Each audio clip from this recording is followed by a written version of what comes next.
Hi guys, welcome back to my YouTube channel. This series on the ZX9R powered Nissan Micra.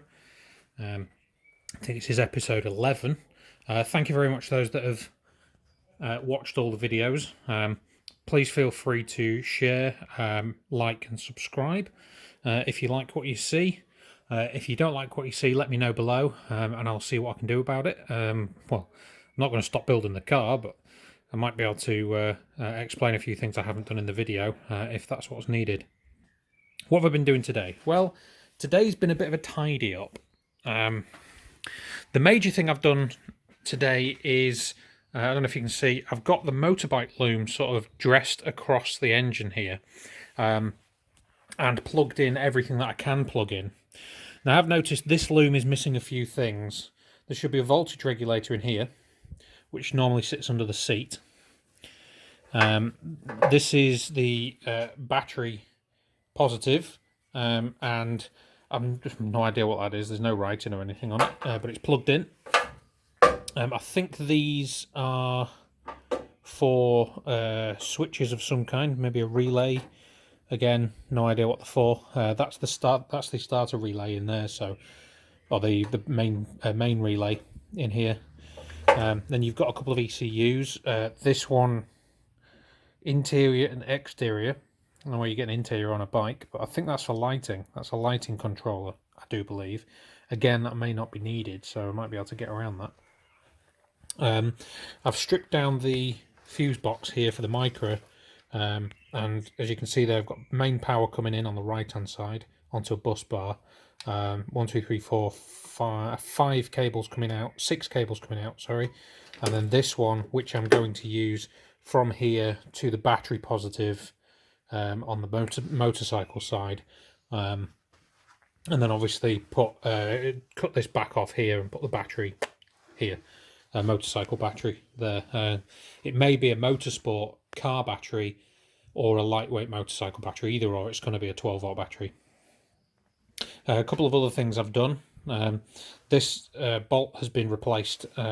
So this mount used to be further forwards. What that did, it actually lent the engine too far forwards and you couldn't get a cross brace across the top. And you also, the exhaust manifold was hanging over this cross member here. I didn't really want it to be hanging right out the front of the car. So obviously once I've made the other mounts and got it solidly mounted, which I now have, and I'll show you that in a bit. I re-drilled the back hole there and put another bolt through there. So there's a nut and bolt in that, and that's affixed. If we move down to here, I've got a triangulation plate here made from 3mm plate steel. It goes across and down, and behind there's a steel tube. So that's welded underneath here and then to the steel tube and to the end of the other crossbar that goes across there. Go down the back of the engine, and these two mounts at the back, these two big mounts here, you can see the lines there where I've marked it out. Those two there, they've got tabs on, and if we can see that underneath, where are we? Yeah, there we are. We've got a tab coming down there and a tab coming down there. There you go. It's welded to the underneath this with a all thread going through with two 17mm nuts on the ends, which is holding the back of the engine up by virtue of it being lent against the chassis rail here. Now what I'm going to do with this, because this is holding the back of the engine up at the moment, what I'm going to do with this is weld some 3mm plate onto the chassis rail. So I've got another mount at the back there, and then this will be cut here, and it will have a bushing welded to the end of it, so that it's got a little rubber bushing, probably like a transit van leaf spring bush or something like that, that will sit in there on a mount. So again, I could just weld this straight to the chassis, but that would mean basically the entire rear end of the engine can never be removed because it's welded in. So the other way I could do it is to put two flanged plates on here bolted together, so U-shaped plates over the top of there, bolt them together, weld them in, and then cut through it, so that then you've got a bolt together mount that's welded to the chassis. Again, I'm still debating whether or not to go fully hard mounted or rubber mounted. The rubber mounting doesn't seem to be moving a lot. I mean, yes, it's hard mounted here. The rubber mounts at the minute, they don't seem to be moving very far anyway, so there's not supported underneath by anything other than the mounts. So that's that bit. So we've got a cross mount at the back holding the back of the engine up. The bar at the front here is holding these two mounts together to stop them from drooping together, and then it's hard mounted to the cross brace, which again may become a rubber bush at some point. Then this side here, which is bolted to the side of the engine, is now braced against this bar, which is then braced against this bar. So again, it can all still come out. The only thing that would stop it at the moment from coming out completely anyway is that tack there, and whether or not I weld that in or bolt it in. That's the only issue I've got with it all coming out. I also noticed with the motorcycle wiring harness, going back to the wiring harness, there's a lot of things that are not plugged in. If anyone knows what these are, then please let me know. That's all the yellow cables there with a big plug on the back of it. You've got, I know some of these are like clutch switch and side stand switch and stuff like that. There are bypasses for those, so I will be buying those. But there are other stuff that I just don't know what they're for. This is the main connector for the ignition, so that's the ignition. That I would assume is for a light of some kind, maybe. No idea. And again, there's loads of connectors everywhere that just don't go to anything. There's this one here which doesn't go to anything. There's this one that doesn't go to anything. There's a little pin at the bottom underneath the chain, the gear linkage, which is a single pin. And I do think, there's some more empty plugs here. I do think there is, I've seen it somewhere, there's a couple of earths there, a single positive lead with nothing else on it. We've got this one here, which is blue and brown inside. Oh, we can see it there, blue and brown. Don't know what that goes to because it plugs into a red and white and a blue and red. Again, sod knows. We've got a few cables down here. There's a relay here for the lights, so I know the lighting circuit's still attached to this loom. There's two ECUs, some other bits and pieces. If you can see here, this is the loom that goes through to the clocks with all the warning lights and everything on it. Goes through here. Yes, I will be putting a grommet in there. It goes through there, and if we go inside, we have the clocks mounted. Yes, I'll be making a surround for that.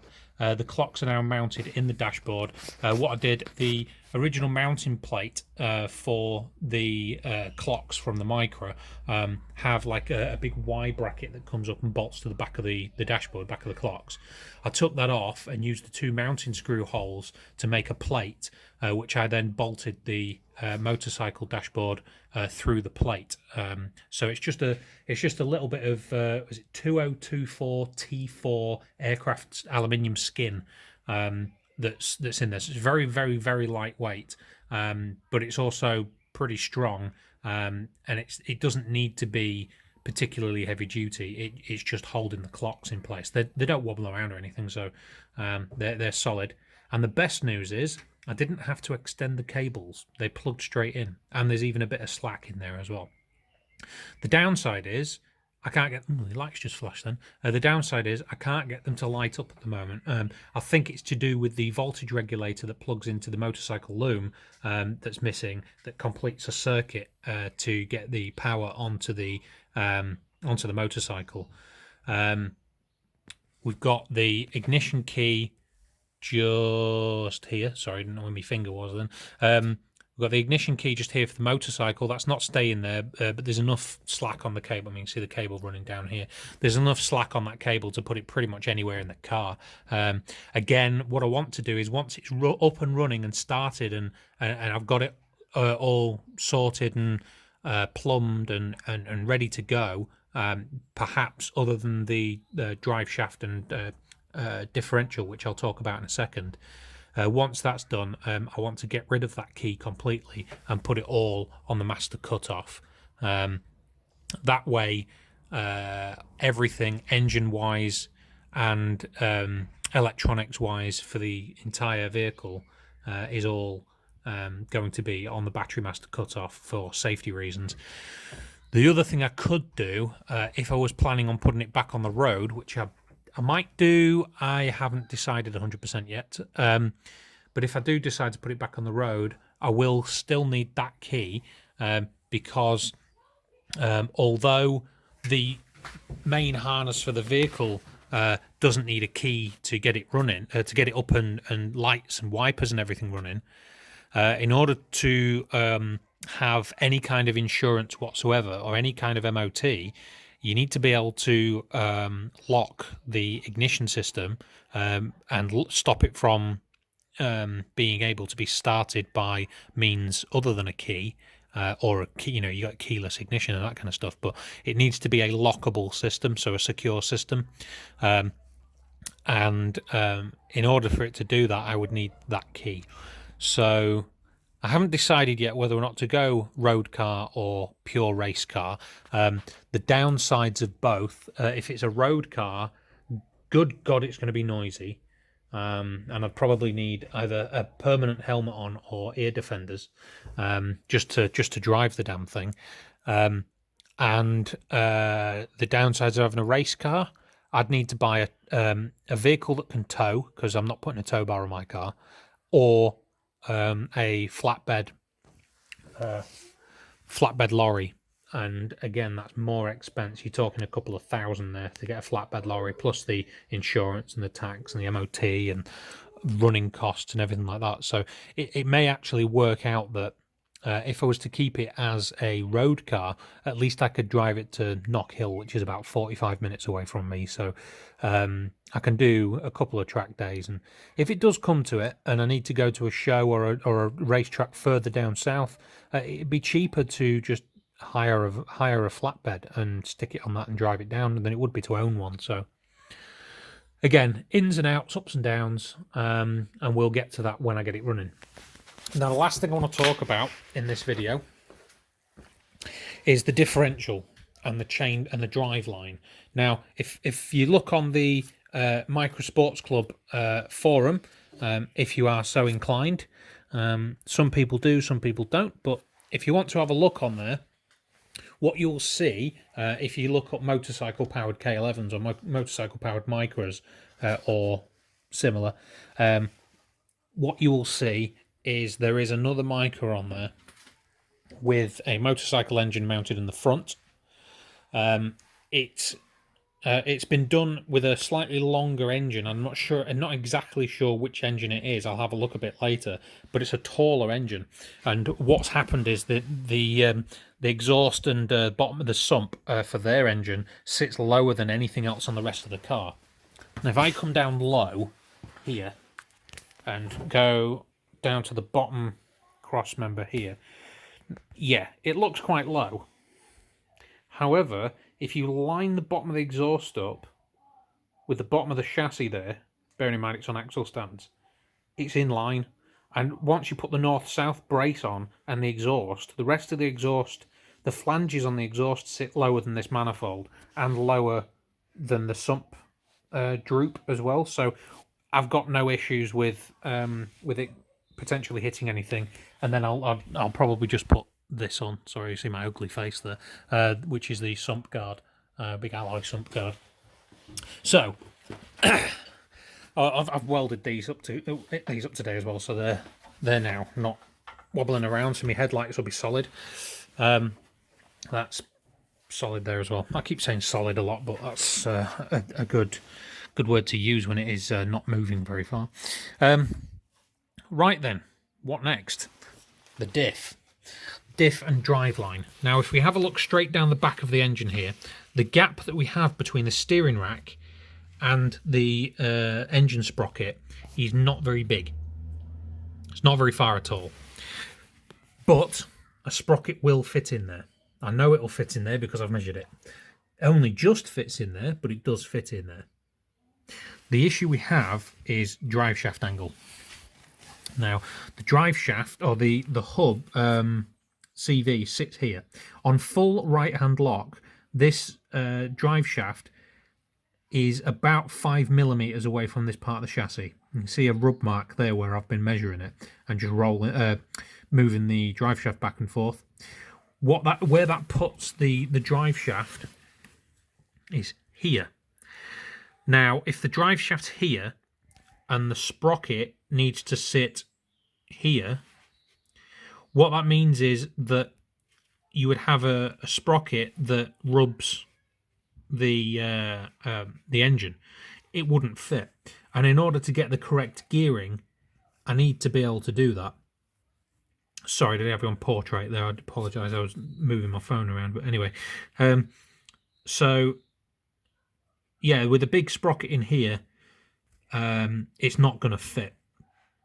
So what I'm going to do, or what I'm going to have to do, unless I move the engine again, which would be virtually impossible at the moment, what I'm going to have to do is take a leaf out of the chain-driven smart car people, and there's a guy building a Subaru 360 van with a Hayabusa engine in the back, and what he's done is built a lay shaft, or an idler sprocket, with 2 chains. And what that does, it gives you multiple options for different locations for the differential. What I can do then is you take a chain from this sprocket here, and you go up in the air to an idler sprocket about here. Then you build a shaft that goes out to here past the engine, and then a chain coming down from that idler sprocket to the differential with a big sprocket on the side here. And what that does, it'll pull the sprocket outside of the engine, so it'll bring it into this gap here. And then what that enabled me to do is to move the drive shaft further forwards. So if I use this drive shaft as a guide, the drive shafts would be here, which is straight forwards and backwards, but you're not going to fit a diff in between that sprocket and that drive shaft angle. You'd have to have it over here, and it doesn't go that far. So I'm going to need an idler sprocket, so it's another cradle with an idler in it, and the drive sprocket, the drive differential. I'm not going to build that. I don't trust myself with chains and stuff any more than bikes. So I'm going to get somebody else to do that once I secure employment. What I can do though is show you roughly, if I use this old chain guide as a guide, this is a little bit smaller than the sprocket that will be used on the motorcycle. It's about maybe 2/3 the size. So if I illustrate this with this, if I line it up with that sprocket here, which is now touching, so it'll never be there, it'll be further back than that. So that here is wedged against the clutch cable. So you can see the issue I have with the center line, which is here, and the fact that that drive shaft will come out there to here, so there to there. I can't get it in the center. So, but there's plenty of room for a sprocket forward and back here. But what I don't need to do is put a sprocket just there, further up, and then put a shaft across to here, where I can then move the sprocket backwards and forwards to my heart's content without any issues. Then what I'd have to do is wherever the drive shafts sit, let me put this back, wherever the drive shafts sit, if we go underneath the car, so wherever the drive shafts sit and wherever this chain, the chain comes from out here, this cover will be going as well, so the chain can go up or down. Wherever the chain and sprocket sits and the drive shafts are, I will have to arrange the gear linkage to that, so I'll probably extend the gear linkage out to here, and then go underneath, and then I can connect that to one of these, whichever one's the moving one, gear rods there, or even make a new one. If you have a look under the car as well, and if you've ever seen under the car, you can see we've got polyurethane bushes everywhere. Yeah, it's dirty. Most of it's wax oil, so there's no rust on it. There's a little bit under where the bolts for the north-south bar were, but that's not a big issue. And that's pretty much it. So you can see here where the exhaust sits with respect to the lump on the sump. So even if I was to cut that out and get it flattened, the exhaust would still sit very much lower than the engine anyway. That's pretty much it today. It's been an eye-opener as far as the driveline is concerned, because again, I could probably move the engine forwards a little bit, but not a lot. And I don't want to move it any further forwards because it'd handle like a Volvo with the engine sat right out front. I'd end up with catastrophic understeer, and I don't want that. I want a balance of performance. I want a balance of handling. So that's where I am at the moment. Thanks for watching. And again, if you have any suggestions or expertise on motorcycle powered cars, or if you know of anybody that has one that doesn't want the differential and is willing to let me use it as a mock-up, or let me use it to copy, or whatever they want me to do, then let us know, and that'll be a great help. There's that little plug, look. Tiny little plug with a single pin on it. No idea what that's for. Possibly a neutral switch. So obviously if it's not in neutral, it won't start. Hopefully there's a bypass for that. Because I'll end up... I've gotten used to starting cars with my foot on the clutch now anyway, because the wife's car won't start without foot on the clutch, and my old work van wouldn't start either. So I've got used to starting things with my left foot flat down. So yeah, I think that's it. You can see the other bolt hole there for a brace that's going to come down to the north-south bar, or the fore and aft bar. There's another one of these on the other side, which isn't necessary. It doesn't really need it. To be honest, it could do it as it is, because this one will probably end up going to... it'll probably come up straight out straight out of there and help hold the diff cradle once I get one made. Yeah, interesting times, and hopefully I don't get any issues with running drive shafts through. If I do, you'll be the first people to... Well, I'll be the first person to know, and the wife will be complaining about me. But you'll be the first other people to know about it, and then I'll have to cut all the mounts out and shift it forwards. Hopefully that it doesn't come to that. So I'm laid on the bloody floor. I'm getting too old for this shit.